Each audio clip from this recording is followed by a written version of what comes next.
الحمد لله نحمده ونستعينه ونستغفره ونؤمن به ونتوكل عليه ونعوذ بالله من شرور أنفسنا ومن سيئات أعمالنا من يهده الله فلا مضل له ومن يضلله فلا هادي له ونشهد أن لا إله إلا الله وحده لا شريك له ونشهد أن سيدنا ومولانا محمدا عبده ورسوله أرسله الله تعالى بالحق بشيرا ونذيرا وداعيا إلى الله بإذنه وسراجا منيرا. أما بعد فقد قال الله تبارك وتعالى في القرآن المجيد والفرقان الحميد. أعوذ بالله من الشيطان الرجيم. بسم الله الرحمن الرحيم. فاذكروني أذكركم واشكروا لي ولا تكفرون. يا أيها الذين آمنوا استعينوا بالصبر والصلاة إن الله مع الصابرين. وقال رسول الله صلى الله تعالى عليه وسلم مثل الذي يذكر ربه والذي لا يذكر مثل الحي والميت أو كما قال رسول الله صلى الله تعالى عليه وسلم. وقال رسول الله صلى الله تعالى عليه وسلم من صلى علي مرة صلى الله عليه عشرا أو كما قال رسول الله صلى الله تعالى عليه وسلم. صدق الله مولانا العظيم وبلغنا رسوله النبي الأمي الكريم ونحن على ذلك لمن الشاهدين والشاكرين والحمد لله رب العالمين. رب اشرح لي صدري ويسر لي أمري واحلل عقدة من لساني يفقهوا قولي. رب زدني علما رب زدنا علما رب زدنا علما وعملا. سبحانك لا علم لنا إلا ما علمتنا إنك أنت العليم الحكيم. اللهم صل على محمد وعلى آل محمد كما صليت على إبراهيم وعلى آل إبراهيم إنك حميد مجيد. اللهم بارك على محمد وعلى آل محمد كما باركت على إبراهيم وعلى آل إبراهيم إنك حميد مجيد. يا رب صل وسلم دائما أبدا على حبيبك خير الخلق كلهم. ڈھونڈنے والا ستاروں کی گزرگاہوں کا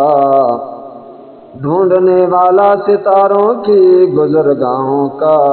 اپنے افکار کی دنیا میں سفر کر نہ سکا. جس نے سورج کی شعاعوں کو گرفتار کیا زندگی کی شب تاریک سحر کر نہ سکا. اور عمل سے زندگی بنتی ہے جنت بھی جہنم بھی. یہ خاکی اپنی فطرت میں نہ نوری ہے نہ ناری ہے. اور احب الصالحین ولست منہم احب الصالحین ولست منہم لعل اللہ یرزقنی صلاحا. نہ دنیا سے نہ دولت سے نہ گھر آباد کرنے سے تسلی دل کو آتی ہے خدا کو یاد کرنے سے. صلی اللہ تعالی علیہ وسلم۔ انتہائی واجب الاحترام، قابل صد اکرام و تکریم حضرات، بزرگوار محترم، حاضرین، سامعین گرامی، ماہ ربیع الاول جو اپنے اختتام کو پہنچ چکا، ربیع الاول یہ پہلی بہار جس میں حضور صلی اللہ تعالی علیہ وسلم کی ولادت باسعادت، میلاد، اور اسی طرح حضور صلی اللہ علیہ وسلم کی جو سیرت طیبہ ہے اس کے عنوانات چل رہے ہیں، اور حضور صلی اللہ تعالی علیہ وسلم کی ذات مقدسہ کے ساتھ محبت یہ فرض عین ہے، اور اللہ رب العزت کی ذات کے ساتھ، ذات مقدسہ کے ساتھ اولین درجے میں محبت یہ فرض عین ہے۔ جس شخص کو اللہ کی ذات مقدسہ کے ساتھ محبت نہیں ہے وہ اللہ کے احکامات کو نہ سنے گا، نہ سمجھے گا، نہ عمل کرنے کی کوشش کرے گا۔ اور اسی طرح حضور صلی اللہ علیہ وسلم کی مقدس ذات کے ساتھ اگر کسی کو محبت نہیں ہے تو پھر نہ حضور صلی اللہ علیہ وسلم کی ولادت کا تذکرہ کرے گا، نہ سنے گا، نہ اسی طرح حضور صلی اللہ علیہ وسلم کی سیرت کے مختلف پہلوؤں کو نہ بیان کرے گا، نہ سنے گا، اور پھر حضور صلی اللہ علیہ وسلم کا جو مقدس ایک سلسلہ ہے، نمونہ ہے، اسوہ حسنہ ہے، اس کو اپنانے کی کوئی کوشش نہیں ہوگی۔ تو اس لیے سب سے پہلی بات یہ ہے کہ اللہ اور اس کے رسول صلی اللہ علیہ وسلم کے ساتھ مکمل طور پر محبت یہ ضروری ہے، اس لیے کہ رب ذوالجلال نے قرآن پاک میں ارشاد فرمایا والذین آمنوا اشد حبا للہ، وہ لوگ جو ایمان لائے وہ اللہ کے ساتھ محبت میں بڑے سخت ہوتے ہیں، بڑے مضبوط ہوتے ہیں۔ یعنی رب ذوالجلال کی ذات کے ساتھ محبت کرنا یہ ایمان کی علامت ہے، جسے رب لم یزل کی ذات مقدسہ کے ساتھ محبت نہیں، اس کا ایمان نہیں ہے۔ اور حضور اقدس صلی اللہ علیہ وسلم نے ارشاد فرمایا لا یؤمن احدکم حتی اکون احب الیہ من والدہ وولدہ والناس اجمعین۔ لا یؤمن احدکم، تم میں سے ایمان والا کوئی ایک بھی نہیں ہو سکتا اس وقت تک کہ حتی اکون احب الیہ، یہاں تک کہ اس کے ہاں میں سب سے زیادہ محبوب نہ ہو جاؤں، سب سے زیادہ پسند نہ ہو جاؤں، سب سے زیادہ محبوب نہ ہو جاؤں، من والدہ و ولدہ والناس اجمعین، اپنے والدین سے بھی زیادہ بڑھ کر مجھے محبوب نہ بنا لے، اپنی اولاد سے بڑھ کر زیادہ مجھے محبوب نہ بنا لے، میرے ساتھ محبت کرنے والا نہ ہو جائے، اور اسی طرح اب تمام لوگوں میں سے کسی کے ساتھ بھی زیادہ محبت نہ ہو، سب سے زیادہ محبت میرے ساتھ ہو، میری ذات کے ساتھ ہو۔ فرمایا اس وقت تم کامل ایمان والے ہوں گے، اس وقت تک ایمان والے نہیں ہو سکتے جب تک محبت کامل نہیں ہوگی۔ اللہ رب العزت کی ذات کے ساتھ محبت یہ ایمان کی علامت ہوتی ہے، اور اللہ کے محبوب پیغمبر کے ساتھ ایمان یہ محبت ایمان کی علامت ہوتی ہے، انبیاء کے ساتھ محبت ایمان کی علامت ہوتی ہے، اور اسی طرح صحابہ اکرام کے ساتھ محبت ایمان کی علامت ہوتی ہے، اور اللہ کے نیک بندوں کے ساتھ محبت ایمان کی علامت ہوتی ہے، اور اسی طرح علماء کرام کے ساتھ محبت یہ ایمان کی علامت ہوتی ہے، دین کے ساتھ محبت ایمان کی علامت ہوتی ہے، مسجد کے ساتھ محبت ایمان کی علامت ہوتی ہے، قرآن کے ساتھ محبت ایمان کی علامت ہوتی ہے، سنت کے ساتھ محبت ایمان کی علامت ہوتی ہے، اور اسی طرح حضور صلی اللہ علیہ وسلم کی اسوہ حسنہ کے ساتھ محبت ایمان کی علامت ہوتی ہے، اور اسی طرح 24 گھنٹے حضور صلی اللہ علیہ وسلم کی مقدس تعلیمات اور سنت کے مطابق زندگی گزارنا یہ ایمان کی علامت ہوتی ہے۔ اگر کسی بندے کے اندر یہ ساری صفات نہیں پائی جاتی تو پھر اپنے ایمان کی خیر منانی چاہیے، اپنے ایمان کو پھر دیکھنا چاہیے۔ اگر مسجد کی طرف ہمارے قدم کم از کم دن میں 2-3 نمازوں میں تو آنا چاہیے، 1-2 نمازوں میں تو آنا چاہیے، تو کم از کم حاضری تو لگ جائے نا اللہ کے گھر میں۔ اللہ رب العزت کی یہ مسجد اور مقدس گھر، حضور صلی اللہ علیہ وسلم نے ارشاد فرمایا وَلِلْمَسْجِدِ عَيْنَانِ، مسجد کی بھی دو آنکھیں، وہ مسجد دیکھتی ہے لوگوں کو، کون آیا آباد کرنے کے لیے آیا، کون نماز پڑھنے کے لیے آیا، کون تلاوت اور ذکر و اذکار کرنے کے لیے آیا، عبادت کے لیے کون آیا کون نہ آیا۔ اس لیے حضور صلی اللہ علیہ وسلم نے ارشاد فرمایا قیامت کے دن اعلان ہوگا اور اللہ رب العزت اعلان فرمائیں گے میرے پڑوسی کہاں ہیں؟ فرشتے عرض کریں گے اے اللہ، اے رب ذوالجلال، آپ کے پڑوسیوں سے کون مراد ہیں؟ اللہ رب العزت فرمائیں گے میرے پڑوسیوں سے مراد میری مسجدوں کو آباد کرنے والے وہ نمازی ہیں، وہ میرے پڑوسی ہیں، میرے گھر میں لینے والے، میرے پڑوس میں آنے والے، میرے گھر میں حاضری لگانے والے میرے مہمان ہیں۔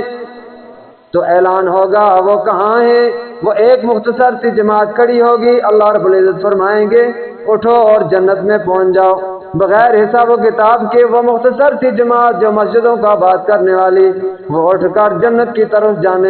جانے لگ جائیں گے اور جنت میں پہنچ جائیں گے۔ مختصر فرمایا مختصر، اس لیے کہ حضور صلی اللہ علیہ وسلم کی ذات سے مقدسہ کو بھی پتہ تھا، اور اللہ رب العزت کی ذات تو ہر وقت دیکھتی ہی دیکھتی ہے، انہیں پتہ ہے کہ بہت ہی کم لوگ مسجد آئیں گے اور مسجدوں کا آباد کریں بہت کم ہوں گے، تو اس نے فرمایا کہ تو ایک مختصر سی جماعت کھڑی ہوگی اور پھر اس کے بعد وہ حکم ہوگا کہ آپ جنت میں چلے جائیں، جنت میں جائیں، اور پھر اعلان ہوگا کہ وہ لوگ کہاں ہیں جو ذاکرین ہیں، جو ذکر کرنے والے، میرا تذکرہ کرنے والے، مجھے یاد کرنے والے، میرا ذکر کرنے والے، وہ لوگ کہاں ہیں؟ اللہ رب العزت اعلان فرمائیں گے پھر ایک مختصر سی جماعت کھڑی ہوگی، وہ مختصر سی جماعت کھڑی ہوگی، وہ ذکر کرنے والے جو اللہ کو ہر وقت یاد کرنے والے وہ تھوڑے لوگ ہوں گے۔ اللہ رب العزت فرمائیں گے آپ بھی چلو جنت میں پہنچ جاؤ، بغیر حساب و کتاب کے وہ لوگ بھی جنت کی طرف چل پڑیں گے اور جنت میں پہنچ جائیں گے۔ اور پھر اعلان ہوگا کہاں ہے وہ تاجر جو اپنی تجارت کے ساتھ ساتھ مجھے بھی یاد کرتے تھے، نماز کی پابندی کرتے تھے، میرا ذکر کرتے تھے اور میرے نبی کی سنت پر عمل کرتے تھے اور اس سے غافل نہیں ہوتے تھے۔ فرمایا کہ ایک مختصر سی جماعت کھڑی ہوگی وہ تاجروں کی، اور حکم ہوگا کہ آپ بھی جاؤ جنت کی طرف، وہ بھی جنت کی طرف چلے جائیں گے۔ پھر اس کے بعد جو باقی رہ جائیں گے تو حکم ہوگا کہ آپ حساب و کتاب شروع ہو جائیں۔ اب حساب و کتاب دو باقی لوگ، بغیر حساب کے جانے والے تو چلے گئے۔ اس لیے فرمایا حضور صلی اللہ علیہ وسلم نے فرمایا کہ وَلِلْمَسْجِدِ عَيْنَانِ، مسجد کی بھی دو آنکھیں، وہ مسجد دیکھتی ہے کون آیا کون نہ آیا، جیسے ہم دو آنکھوں سے دیکھتے ہیں ساری تمام معلومات ہمارے ذہن میں آ جاتی ہیں، ہمارے دل میں ساری معلومات آ جاتی ہیں، مسجد کی ذہن میں بھی معلومات جمع ہو رہی ہیں۔ اور قیامت کا دن ہوگا، مسجدوں کو یہ حکم ہوگا کہ تمام مسجدیں جو اللہ کی رضا کے لیے دنیا میں قائم کی گئی، بنائی گئی اور تعمیر کی گئی، وہ ساری کی ساری زمین سے اٹھو اور جنت میں پہنچ جاؤ۔ ساری مسجدوں کو اعلان ہوگا، ساری مسجدوں کو حکم ہوگا، اور ہر مسجد وہ اللہ کے حکم پر لبیک تو کہے گی لیکن وہ جنت کی طرف جانے سے انکار کر جائے گی۔ اللہ رب العزت پوچھیں گے کہ کیوں منکر ہو گئی ہے، جاتی کیوں نہیں ہے جنت کی طرف؟ اس لیے کہ یہ دنیا میں سب سے قیمتی ٹکڑے، سب سے قیمتی، اللہ کو سب سے زیادہ پسند جو ٹکڑے، حضور صلی اللہ علیہ وسلم نے فرمایا کہ وہ اللہ کے گھر مسجدیں ہیں، مسجدوں کی جگہیں ہیں، یہ اللہ کو سب سے زیادہ پسند پوری روئی زمین میں۔ تو جب اللہ کو پسند ہے تو اللہ تعالیٰ اپنی پسند کے مطابق ان مسجدوں کو اٹھا کر جنت میں فٹ کریں گے جا کر، اور مسجدیں انکار کر جائیں گی۔ اللہ رب العزت پوچھیں گے کہ انکار کیوں کیا ہے، جاتی کیوں نہیں ہو؟ مسجدیں کہیں گی اے ہمارے رب، ہم تو جنت کی طرف چلے جائیں، ہمیں آباد کرنے والے ادھر ہی رہ جائیں، ان کو لے کر جانا ہے ہم نے، ان سب کو ہمارے اندر لا کر جمع فرماؤ اور اس کے بعد ہم جنت کی طرف ان کو لے کر جائیں گے۔ یعنی کہ جنت کی طرف مسجد پرواز نہیں کرے گی اس وقت تک جب تک کہ تمام اس کی سواریاں یہ نمازی مسجد کے اندر جمع نہ کر دیے جائیں۔ اور پھر مسجد کے نمازی، مسجد کے ساتھ محبت رکھنے والے، مسجد کو آباد کرنے والے، مسجد کے ساتھ تعاون کرنے والے، مسجد کی تعمیر میں حصہ لینے والے، ان سب کو مسجد تلاش کر کر کے اپنے اندر جمع کر دے گی۔ اور پھر اس کے بعد جب کوئی ایک بھی نہیں رہے گا جو مسجد کے ساتھ تعلق رکھنے والا تھا دنیا میں، اس وقت پھر اس وقت وہ اڑے گی اور جنت کی طرف چلی جائے گی۔ اللہ رب العزت اس کو جنت میں پھینک کر دے، اس لیے کہ وہ لوگ جنتی ہوں گے، وہ نمازوں کو وہ مسجد کو آباد کرنے والے ہوں گے، اور وہ مسجدوں کو آباد کرنے والے ایمان والے ہوتے ہیں، اور ایمان کے بغیر مسجد کو آباد کرنے کے لیے کوئی بھی نہیں آ سکتا۔ رب ذوالجلال نے قرآن پاک میں غالباً سورہ توبہ میں یہ آیت مبارکہ موجود ہے، بیان فرما دی، انما یامر مساجد اللہ من آمن باللہ والیوم الآخر، مسجدوں کو آباد کرنے والے وہ لوگ ہیں جو اللہ پر ایمان رکھتے ہوں اور آخرت کے دن پر ایمان رکھتے ہوں، جو اللہ پر ایمان رکھتے ہیں، اللہ کے حکموں کی قدر کرتے ہیں، جو اللہ پر ایمان رکھتے ہیں اور اپنے نبی کے مقدس طریقوں کی قدر کرتے ہیں، قدردانی کرتے ہیں، اور پھر جو آخرت پر بھی ایمان لاتے ہیں، وہ لوگ پھر مسجدوں کو بھی آباد کرتے ہیں، نمازوں کی پابندی بھی کرتے ہیں، تلاوتیں بھی کرتے ہیں، درود پاک کی کثرت بھی کرتے ہیں، ذکر اذکار بھی کرتے ہیں، تسبیحات بھی پڑھتے ہیں۔ جو ایمان نہیں رکھتا وہ کچھ بھی نہیں کرتا۔ یہ یعنی کہ عمل نہ کرنا یہ ایمان سے خالی ہونے کی علامت ہوتی ہے، اور عمل نہ کرنا، ایک تو عمل نہ کرنا ہے اور ایک برائیوں میں پڑ جانا۔ برائیوں میں پڑ جانے سے مراد یہ ہوتا ہے کہ بالکل ایمان ہے ہی نہیں مکمل، ذرا سا بھی ایمان ہوتا ہے تو بندے کو وہ مجبور کرتا ہے نیکی کے کاموں کی طرف۔ بالکل مرا ہوا ایمان ہو جو اتنا ہوتا ہے کہ بندہ بس مسلمان علاقوں میں رہتا ہے، مسلمان کے گھر میں رہتا ہے اور مسلمان کہلاتا ہے، بس اتنی سی بات، نام کا مسلمان۔ اس لیے ایک شاعر نے فرمایا، ترسم نہ رسی بکا بائے رابی کی راہ کے تو میرا بے بترکستان است، میں ڈرتا ہوں اے عرابی، اے دیہاتی آدمی، اے بدو آدمی، میں اس بات سے ڈرتا ہوں کہ تو کعبہ کی طرف جانے کا دعویٰ کرتا ہے، ارادہ بھی کرتا ہے کعبہ کی طرف جانے کا، کیرا کہ تو میرا وی بترکستان است، جس راستے پر تو چلا ہے یہ عربستان کی طرف نہیں ہے، یہ تو ترکی کی طرف جانے والا ہے، یہ عرب کی طرف جانے والا نہیں۔ راستے کا انتخاب غلط۔ ہم کہتے ہیں جنت کی طرف جائیں گے اور طریقہ غیروں کا پکڑا ہوا ہے۔ ہم کہتے ہیں اللہ کی رضا حاصل کریں گے، کام سارے یہودیوں عیسائیوں والے، اور ہم کہتے ہیں جنت تمہارا راستہ ہونا چاہیے اور ادھر جانا چاہیے، لیکن ہمارے سارے کام جو ہیں وہ سنت کے خلاف، اللہ کے دشمنوں والے، یعنی کہ اوپر سے لا الہ، دل میں کالی بلا، یعنی کہ زبان پر کلمہ ہے، اندر دل کالا، بس اس کا کوئی حل نہیں۔ دل گناہوں سے کالا ہو جائے، یہ سمجھے کہ یہ کینسر کی بیماری پڑ گئی دل کو، اور جب کینسر کی بیماری پڑ جائے تو کبھی درست ہو جائے تو ہے کوئی امکان اگر بن سکتا ہو، نہیں تو یہ کینسر قبر تک لے جاتا ہے۔ ہاں اس کی بھی یہ جسمانی جو بیماری ہوتی ہے نا کینسر کی، وہ تو شاید درست نہ ہوتی ہو، لیکن دل کا حل ہے۔ حضور اقدس صلی اللہ علیہ وسلم نے ارشاد فرمایا کہ دلوں کو بھی زنگ لگ جاتا ہے جیسا کہ لوہے کو زنگ لگ جاتا ہے۔ فرمایا کہ دو طریقے اس کے ہیں اس زنگ کو اتارنے کے لیے۔ دلوں کا ریگمار کیا ہے، دلوں کو صاف کرنے والا کیا ہے؟ ایک تلاوت، قرآن پاک کی تلاوت کثرت کے ساتھ، دوسرا ذکر اذکار جس میں استغفار بھی آتا ہے، اور استغفار یہ گناہوں کو صاف کرنے کا بہت بڑا ذریعہ ہے، اور گناہ صاف جب ہو جاتے ہیں تو گناہوں کی وجہ سے دل کالا ہوتا ہے، جب گناہ صاف ہوتے ہیں تو دل بھی چمک اٹھتا ہے۔ اس کے لیے کوئی محنت کرے تو کوشش کرے تو، ورنہ مشکل کام۔ اس لیے رب ذوالجلال نے قرآن پاک میں ارشاد فرمایا، فاذکرونی اذکرکم واشکروا لی ولا تکفرون، تم مجھے یاد کرو، فرمایا کہ میں تمہیں یاد کروں گا، تم میرا ذکر خیر کرو، میں تمہارا ذکر خیر کروں گا۔ آگے حدیث مبارکہ حدیث قدسی فرمایا جس کا مفہوم یہ ہے کہ اللہ رب العزت نے فرمایا کہ جو میرا بندہ مجھے یاد کرتا ہے میں اسے یاد کرتا ہوں، مجھے دل میں یاد کرتا ہے میں اسے دل میں یاد کرتا ہوں، اور پھر جو مجھے ایک مجلس میں میرا ذکر کرتا ہے، مجھے یاد کرتا ہے، میں اس مجلس سے بہتر فرشتوں کی مجلس میں اس کا تذکرہ کرتا ہوں کہ فلاں بن فلاں مجھے یاد کر رہا ہے، اے میرے فرشتوں تم گواہ رہو، میرا ذکر کر رہا ہے۔ اور جب بندہ میری طرف ایک بالش چل کر آتا ہے میں ایک ہاتھ اس کی طرف چلتا ہوں، اور جب میرا بندہ میری طرف چل کر آتا ہے میری رحمت اس کی طرف دوڑ کر چلتی ہے، چل کر آتا ہے آہستہ آہستہ، میری رحمت تیزی سے دوڑتی ہے، یعنی میں اس کی طرف جاتا ہوں، کیا مراد؟ میری رحمت اس کی طرف جاتی ہے۔ اللہ تعالیٰ تو ہر جگہ حاضر ناظر ہے، لیکن اس سے مراد رحمت ہے، اللہ تعالیٰ کی بخشش اور مغفرت اور رحمت ہے۔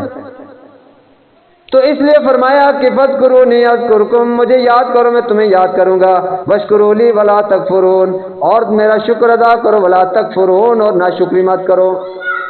ناشکری کرنے سے سب کچھ چھن جاتا ہے، جو نعمتیں، ایمان بھی چلا جاتا ہے، اور شکر ادا کرنے سے بڑھتا رہتا ہے، کوئی بھی چیز ہو نعمت ہو بڑھتی رہتی ہے۔ لئن شکرتم لازیدنکم، اگر تم شکر ادا کرو گے، لازیدنکم، میں ضرور اور ضرور بڑھا چڑھا کر عطا کروں گا، ولئن کفرتم، اور اگر تم ناشکری کرو گے، ناقدری کرو گے، ان عذابی لشدید،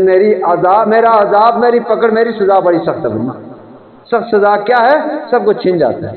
ایمان کی ناقدری کی ایمان ختم ہو جاتا ہے، اور باقی نعمتوں کی ناقدری کی نعمتیں ختم ہو جاتی ہیں، اور جسمانی نعمتوں کی ناقدری کی یہ جسمانی نعمتیں چھن جاتی ہیں، خطرہ ہوتا ہے کسی وقت بھی، کوئی بھی حادثہ پیش آنے۔ یہ جسم اور جسم کی نعمتیں اللہ کی امانت ہے، یہ ساری جان اللہ کی امانت ہے، اور جان جب اللہ کی امانت ہے، اور اس کو مار دینا خودکشی جسے کہا جاتا ہے، یہ اللہ کی امانت میں خیانت لازم آتی ہے، اور خائن منافق ہوتا ہے، اور منافق کا درجہ سب سے نیچے جہنم کے طبقات میں سب سے نیچے۔ تو اللہ رب العزت یہ خودکشی، خود کو مار دینا، یعنی اس کو حرام قرار دیا ہے۔ یہ جان اللہ نے لینی ہے، جب لینی ہے، جس نے دی ہے، یہ کسی نے پوچھ کر نہیں لی ہے، اللہ نے اپنے طور پر دی ہے، اور یہ امانت ہے، اور جسم کی ساری نعمتیں امانت ہے، اور ساری نعمتیں ایسے استعمال کرنی ہے جیسے اللہ کا حکم ہے، جسم کے سارے اعضاء ایسے استعمال کرنے جیسے نبی کا حکم ہے، جیسے نبی کا مقدس طریقہ ہے اس کے مطابق۔ ہماری آنکھیں، یہ آنکھیں تو ہماری ہیں لیکن امانت رب کی ہے۔ فرمایا کہ یعلم خائنۃ الاعین، اللہ رب العزت آنکھوں کی خیانتوں کو خوب جانتے ہیں، وما تخفی الصدور، اور دل اللہ کی نعمت ہے، اور دل اللہ کی نعمت اور امانت ہے، وما تخفی الصدور، اور جو دلوں میں چھپا ہوا ہے، فرمایا بہت ہی بہترین طریقے سے جانتے ہیں کہ دلوں میں کون سے خیالات گزر رہے ہیں، یہ سب کا دور میں گزرے، سارے اللہ کے علم میں، جو ابھی چل رہے ہیں اللہ کے علم میں، جو آنے والے وقت میں جو دل کے اندر خیالات کی پٹی چلے گی وہ اللہ کے علم میں، کہ کون سے دل کے اندر خیالات ابھی آنے والے ہیں، اور جس نے بنایا وہ نہیں سمجھ سکتا، اور جس نے کوئی مشین بنائی ہوتی ہے یہ ٹیکنیکلی طور پر، تو وہ ساری کی ساری اس کی کارکردگی جو ہے وہ جانتا ہوتا ہے کہ کیسے اس کو استعمال کرنا ہے، کیسے اس کو جو چلانا ہے، اگر بے احتیاطی ہوئی تو آئندہ وقت میں کیا نقصان ہونے والا ہے، وہ سب کچھ وہ لکھا ہوتا ہے، ترتیب لکھی ہوتی ہے۔ یہ مشین اللہ رب العزت نے بنائی، اور اس کے سارے معاملات اللہ رب العزت جانتے ہیں، جب جانتے ہیں تو پھر اس کے بعد کوئی حجت نہیں ہے، کوئی ایسی دلیل نہیں ہے کہ انسان کو بچ سکے اللہ کے علم میں نہ ہو۔ یہ جسم کے اعضاء سارے، ہاتھ ہیں، پاؤں ہیں، قیامت کے دن یہ کلام کریں گے، بولیں گے، گواہی دیں گے، یہ بندہ ہمارے ساتھ غلط کام کرتا تھا، یہ صحیح۔ سورہ یاسین میں آیت مبارکہ موجود ہے، اور قرآن پاک میں اس مضمون کی اور بہت ساری آیات موجود ہیں۔ جسم کے سارے اعضاء، یعنی کہ کان بھی، اور یہ زبان بھی گواہی دے گی، اور اسی طرح دل بھی، اور جلد بھی، اور یہ چمڑی بھی گواہی دے گی۔ انسان کی یہ جلود، ہم فرمایا کہ چمڑیاں بھی گواہی دیں گی، چمڑیاں، یہ انسان کی جلد۔ اور پھر انسان پوچھے گا انسان کہ میرے جسم کے اعضاء میرے خلاف کون گواہی دے رہے ہو، تو آگے پھر وہ جواب دیں گے، قالوا انطقنا اللہ الذی انطق کل شیء، وہ کہیں گے، جواب دیں گے کہ ہم کو بلوایا ہے اس ذات نے جس نے ہر چیز کو بولنے کی صلاحیت عطا کر دی، ہم آپ کے خلاف گواہی کیوں نہ دیں؟ ہم کو غلط کاموں میں استعمال کرتے رہے ہو دنیا میں، اور آج پھر تمہارے خلاف سب کچھ معاملات ہو گئے۔ یہ جسم کے سارے ہمارے اعضاء ہمارے خلاف گواہی دیں گے، اگر برائیاں کی، اگر نیکیاں کی تو حق میں گواہی دیں گے، اور جب اپنے جسم کے اعضاء حق میں یا مخالف گواہ ہو جائیں پھر اس سے بڑھ کر اور گواہی کون سی ہو سکتی؟ ایک بندے کا کوئی رشتہ دار ہو، وہ اگر اس کے خلاف گواہی دے اس کی گواہی قبول کی جاتی ہے شریعت کے مطابق، اگر حق میں گواہی دے تو شریعت قبول نہیں کرتی، اس لیے کہ عام طور پر رشتہ دار جو ہوتے ہیں وہ حق میں، رشتہ داروں کی بات ہو رہی ہے، جسم کے اعضاء تو قیامت کے دن حق میں گواہی دیں یا خلاف گواہی دیں وہ تو قبول کی جائے گی۔ اب ہمارے جسم کے اعضاء یہ ہمارے خلاف ہوں یا حق میں ہوں، یہ قرآن پاک کا مسئلہ ہے، کوئی عام کہانی نہیں ہے، اس لیے خطرے کی بات ہے، سوچ سوچ کر اپنے جسم کے اعضاء سارے جسم کو استعمال کرنا ہوگا۔ اللہ کی یہ نعمت ہے اور اللہ کی نعمتیں، اور نعمتوں کے ساتھ ساتھ امانتیں بھی ہیں، اور امانت میں خیانت کسی صورت میں بھی جائز نہیں، کوشش کرنی چاہیے۔ پورا بندہ عمل نہیں کر سکتا لیکن کم از کم کوشش تو کر سکتا ہے، اس کے باوجود اگر وہ کمی بیشی رہ گئی اللہ تعالیٰ معاف فرمائیں گے، معافی مانگنی چاہیے۔ عمل سے زندگی بنتی ہے جنت بھی جہنم بھی، یہ خاکی اپنی فطرت میں، یہ خاک سے بنے نا، یہ مٹی سے، یہ خاکی اپنی فطرت میں، نہ نوری ہے کہ فرشتے ہیں جو بچ جائیں، نہ ناری ہے کہ آگ سے بنے ہو کہ ساری جہنم میں جائیں، یعنی کہ جنات آگ سے بنے، فرشتے نور سے بنے، یہ خاک سے بنے، اور پھر خاک والا کوئی نہ کوئی غلطی خطائی جرم تو کرتا ہی ہے، لیکن جان بوجھ کر نہیں کرنا چاہیے، اگر ہو جائے تو معافی مانگنی چاہیے، اور روز کی یعنی کہ گناہوں کی معافی روز ہی مانگ کر رات کو سونا چاہیے، کہیں ایسا نہ ہو کہ نیند میں بڑی نیند آ جائے اور قیامت کو آنکھ کھولے اور بیڑا غرق ہو جائے۔ اللہ تعالیٰ ہم سب کو صحیح طریقے سے جو کچھ بیان کیا گیا غلطی خطائی معاف فرما کر عمل کرنے کی توفیق عطا فرمائے۔ وآخر دعوانا